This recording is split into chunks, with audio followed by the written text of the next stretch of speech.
Dear student, स्वागत है आपका e lecture series business policy and strategic management के अंदर। आज जो हम टॉपिक ले रहे हैं वो है बिजनेस स्ट्रेटेजी। बिजनेस स्ट्रेटेजी, जब हमने स्ट्रेटेजीज के लेवल के बेसिस पर क्लासिफिकेशन देखे थे, तो classification on the basis of level में पहला आया था कॉर्पोरेट स्ट्रेटेजीज। अब दूसरा हम पढ़ रहे हैं बिजनेस स्ट्रेटेजीज। हालांकि हमने बिजनेस स्ट्रेटेजी को पहले भी पढ़ा था, वहाँ हमने शॉर्ट में देखा था बिजनेस स्ट्रेटेजी को। आज हम माइकल पोर्टर जो थे, उन्होंने जो कोट और अपनी कॉम्पिटिटिव स्ट्रेटजी दी थी, जिसके अंदर कोस्ट लीडरशिप थी, डिफ्रेंशिएशन था, फोकस था, उसकी केस स्टडी की हेल्प से भी हम बिजनेस स्ट्रेटजी को यहाँ पे हम समझते हैं। तो पेपर में जब आपके पास क्वेश्चन आएगा बिजनेस स्ट्रेटजी पर, हो सकता है कि वो बिजनेस स्ट्रेटजी के नाम से क्वेश्चन नहीं दे आपको, वो दे पोर्टर कॉम्पिटिटिव स्ट्रेटजी। तब भी आप पोर्टर कॉम्पिटिटिव स्ट्रेटजी या पोर्टर जेनरिक स्ट्रेटजी के नाम से यदि क्वेश्चन आता है, तब भी आप आंसर ये लिखेंगे। तो सबसे पहले हम बात करेंगे कि कॉम्पिटिटिव स्ट्रेटजी होती क्या है। जैसा कि हम देखें कि कोई भी कंपनी है, वो आज के टाइम में कंपटीशन में सक्सीड होना चाहती है, तो हम जो कंपटीशन में सक्सेस होने के लिए जो हम प्लानिंग करते हैं, उसी को हम क्या बोलते हैं, स्ट्रेटेजी, जो पार्टली प्रोएक्टिव होती है और पार्टली रिएक्टिव होती है। तो यहाँ पे हम बात कर रहे हैं कॉम्पिटिटिव स्ट्रेटेजी, तो जिसका पूरा पर्पस क्या रहेगा, कॉम्पिटिटिव एडवांटेज लेना। कॉम्पिटिटिव एडवांटेज का मतलब ये हुआ how to overcome our competitors in the business. हम बिजनेस पर में देखें तो कॉम्पिटिटर्स के ऊपर यदि हम कैसे हावी हों, how overcome the competitor in the business, तो हम उसके लिए एक सस्टेन कॉम्पिटिटिव एडवांटेज रखना चाहेंगे, जिसमें ये आपकी जो बिजनेस स्ट्रेटजी है, माइकल पोर्टर कॉम्पिटिटिव स्ट्रेटजी है, वो बहुत हेल्प करती है। जैसा कि हम देखें, यदि आप कोई कंपनी के बारे में देखें, कंपनी किस वजह से चलती है, तो आप कहेंगे कि सर कंपनी में हो सकता है कि कस्टमर कॉस्ट पर यूनिट के कारण कंपनी के साथ जुड़े हों, प्राइस सेंसिटिव बायर हो सकते हैं, कॉस्ट कम होने के कारण कंपनी के साथ जुड़े हों।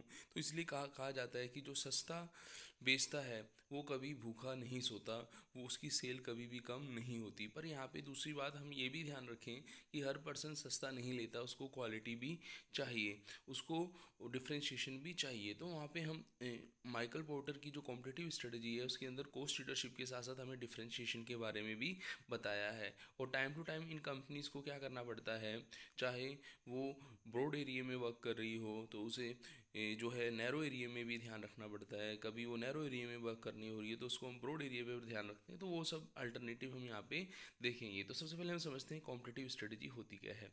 It is a strategy design to deal with existing and future competition in the external environment. Competitive strategy is the affected by the factor internal as well as external to the firm. यहाँ पे हम देखें कि internal factor क्या होते हैं। जैसे कि हमने देखा था कि स्ट्रेंथ वीकनेस जो होती है कंपनी की, वो क्या होती है, इंटरनल होती है। अपॉर्चुनिटी थ्रेड जो होता है इंडस्ट्री का, वो एक्सटर्नल होता है। तो एक कंपनी की स्ट्रेंथ वीकनेस इंटरनल फैक्टर के अंदर आएगी। हो सकता है उसकी personal value of key implementer हो। तो यहाँ पे हम देखें इंटरनल फैक्टर के अंदर हमने लिखा भी यही है, company's strength and weakness is a internal factor, personal value of key implementer is a internal factor. फिर हम देखें एक्सटर्नल फैक्टर के अंदर क्या आएगा। थोड़ी देर पहले जैसे हमने देखा था कि स्ट्रेंथ वीकनेस अपॉर्चुनिटी थ्रेट्स, हम बात करते हैं शॉर्ट की, तो हमने स्ट्रेंथ वीकनेस को इंटरनल माना, तो अपॉर्चुनिटी और थ्रेट्स क्या होंगे, एक्सटर्नल होंगे। तो अपॉर्चुनिटी एंड थ्रेट्स के अंदर हम देखें तो बॉर्डर सोसाइटी की जो एक्सपेक्टेशन है, वाइड एरिया पर सोसाइटी की जो एक्सपेक्टेशन है, उसे हमें क्या करना है, पूरा करना है। हालांकि इस स्ट्रेटेजी को हमने पहले भी पढ़ा था, आपको याद हो, मैं आपको एग्जांपल आपको याद दिला देता हूँ। टू डायमेंशनल थे यहाँ पे। पहले हम कॉम्पिटिटिव स्कोप की बात करते थे, नैरो और बोर्ड। फिर हम बात करते थे कोस्ट की, लो कोस्ट और हाई कोस्ट। यदि हमारा कॉम्पिटिटिव स्कोप ब्रॉड है, वाइड है, और कोस्ट नैरो है, तो जो आपकी ए कोस्ट लीडरशिप अल्टरनेटिव है वो हम यूज़ में लेंगे। और यदि हम देखें वहीं हमारा कॉम्पिटिटिव स्कोप ब्रॉड है लेकिन कोस्ट हाई है, तो वहाँ हम डिफरेंशिएशन अल्टरनेटिव यूज़ में लेंगे। आपको याद हो कोस्ट लीडरशिप ने हम के अंदर हमने अमेजोन का एग्जाम्पल देखा था, याद हो आपको। और हमने डिफरेंशिएशन के अंदर एप्पल का एग्जाम्पल देखा था। आपको दिखा देता हूँ आपके जो कुछ एग्जाम्पल और यहाँ पे दिए हैं। जैसा कि आप देखें, Michael E porter has suggest the three generic strategy. हमें पता ही है कि हम कॉम्पिटिटिव स्ट्रेटजी को क्या बोलते हैं, बोलो, जेनरिक स्ट्रेटजी बोलते हैं। ब्रीफली एक्सप्लेन देम, हमें उन्हें समझाना भी है। What is the objective to follow a generic strategy. Generic strategy हम क्यों यूज़ में लेते हैं, in what situation can three strategies used. यहाँ पे 3 स्टेज आपको दिए हैं और बताना है कि इसमें कौन सी स्ट्रेटजी यूज़ में आ रही है। तो पहले हम देखें, Dell computer has decided to rely exclusively on direct marketing. तो ऐसे हम देखें कि डेल कंप्यूटर अब डायरेक्ट मार्केटिंग के अंदर आ रहा है। तो हम ये देखें देखें कि कॉम्पिटिटिव स्कोप क्या रहेगा उसका, आप कहेंगे सर कॉम्पिटिटिव स्कोप जो रहेगा वाइड रहेगा, कोस्ट जो पहले ज़्यादा थी तो अभी ज़्यादा कोस्ट के कारण अब उसको अपना प्रोडक्शन साइकिल बढ़ाना पड़ेगा, तो अभी तो कोस्ट ज़्यादा रहेगी, तो यहाँ पे कोस्ट हाई है और जो मार्केट जो है आपका बोलो क्या है ब्रॉड है, तो ये आपका डिफरेंशिएशन होना चाहिए। तो हम देखें ए का आंसर क्या है, आंसर ए के अंदर दे रखा है Dell Computer is differentiating on product delivery. Computer market is highly competitive and product are very similar. फिर हम सेकंड देखें, सेकंड हमें एग्जांपल दिया है, our basic strategy was to charge a price so low. जब लो प्राइस के बारे में बात आती है तो आपको देखना होता है कि लो कॉस्ट की बात कर रहा है तो कॉस्ट लीडरशिप होने के चांस हैं। हम आगे देखें, that micro computer makers could not do the software internally for that cheaply, कि वो माइक्रो कंप्यूटर बनाने वाले जो कंपनियां हैं वो सॉफ्टवेयर खुद ना बनाएं, ठीक है ना। जैसे हम एग्जांपल लें तो बहुत टाइम पहले जैसे एप्पल जो था, अब तो एप्पल खुद के सॉफ्टवेयर वगैरह बना रहे हैं, तो यदि वो इतना सस्ता उसको बाहर से मिल रहा था, पहले हम वो चीज़ें बाहर से ख़रीद रहे थे, तो वो कहीं ना कहीं हम देखें कि बाहर वाले किस कारण से हम उससे चीज़ें खरीद रहे हैं, कॉस्ट लीडरशिप के कारण हम खरीद रहे हैं। अभी तो एप्पल अपने खुद के सॉफ्टवेयर वगैरह यूज़ में लेता है। Our basic strategy was charge a price so low that micro computer maker could not do the software internally for that cheaply, कि माइक्रो कंप्यूटर बनाने वाली कंपनी सॉफ्टवेयर को खुद ना बना के बाहर से सस्ते में खरीदे, तो ये क्या माना जाएगा, कॉस्ट लीडरशिप माना जाएगा। तो हम देखें बी के अंदर, cost leadership keeping the price low so that micro computer maker acquire software rather than developing themself is a case of cost leadership. फिर आता है अपना लास्ट पॉइंट जिसमें हमें दिया है NDTV a TV channel has identified profitable audience niche. जब भी आपको निशे बताता है तो आप ध्यान रखिएगा कि वहाँ पे कहीं ना कहीं फोकस किया जा रहा है इन द इलेक्ट्रॉनिक मार्केट।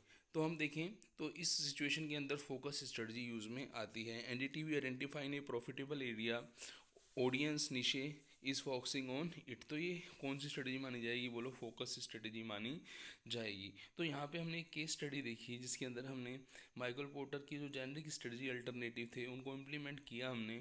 और ये जो कॉस्ट लीडरशिप यदि आपको ड्रॉ करने के लिए बोले तो आपको कैसे ड्रॉ करनी है, आपको वन डायमेंशनल पे क्या लेना है, बोलो कॉम्पिटिटिव स्कोप, जो क्या हो सकता है नैरो या ब्रॉड, और आपको अदर डायमेंशन पे क्या लेना है कॉम्पिटिटिव एडवांटेज, जिसके अंदर हम कोस्ट को देखेंगे। कोस्ट क्या हो सकती है, लो और हाई। यदि हमारी कोस्ट लो है और कॉम्पिटिटिव स्कोप ब्रॉड वाइड है तो कोस्ट लीडरशिप होगा। कोस्ट हमारी लो है लेकिन कॉम्पिटिटिव स्कोप क्या है, नैरो है, तो वो कोस्ट फोकस होगा। और यदि आपका कोस्ट हाई है और जो कॉम्पिटिटिव स्कोप क्या है ब्रॉड वाइड है तो वो क्या होगा, डिफरेंशिएशन होगा। और यदि कोस्ट हाई के साथ साथ आपका कॉम्पिटिटिव स्कोप ब्रॉड नहीं है, क्या है नैरो है, तो वो क्या होगा, डिफरेंशिएशन होगा। तो हमने एक चीज़ यहाँ पे देखी कि जब हम कोस्ट का फोकस पढ़ रहे हैं, जब हम डिफरेंशिएशन का फोकस पढ़ रहे हैं, तो हैं तो दोनों ही क्या हैं बोलो फोकस स्ट्रेटजी है। पर यहाँ पे अंतर क्या आ रहा है, जब हम फोकस वर्ड कोस्ट के साथ ले रहे हैं तो वहाँ पे कॉम्पिटिटिव स्कोप ब्रॉड से नैरो हो जाता है। जब हम डिफरेंशिएशन के साथ फोकस वर्ड ले रहे हैं तो वहाँ पे भी जो आपका कॉम्पिटिटिव स्कोप है वो क्या हो जाता है, बोलो नैरो हो जाता है। तो हम देखें कि फोकस स्ट्रेटजी निशे मार्केट के अंदर यूज़ में आती है। यदि कंपनी एक बड़े लेवल पर, सपोज मान लीजिए कोई कंपनी एक रीजनल लेवल पे काम कर रही है, डिस्ट्रिक्ट लेवल पर काम कर रही है, तो वो छोटे लेवल पर ही लोगों को क्या करती है, सेटिस्फाइड कर सकती है, तो वहाँ पे उसको फोकस स्ट्रेटजी यूज़ में लेनी होगी। तो यहाँ पे हमने देखा कि जो थर्ड एग्जांपल था उसमें जो NDTV a TV channel has identified a profitable audience niche in the electronic media, तो यहाँ पे हम ये देखें कि हमें क्या बताया, बोलो फोकस स्ट्रेटजी बताया है।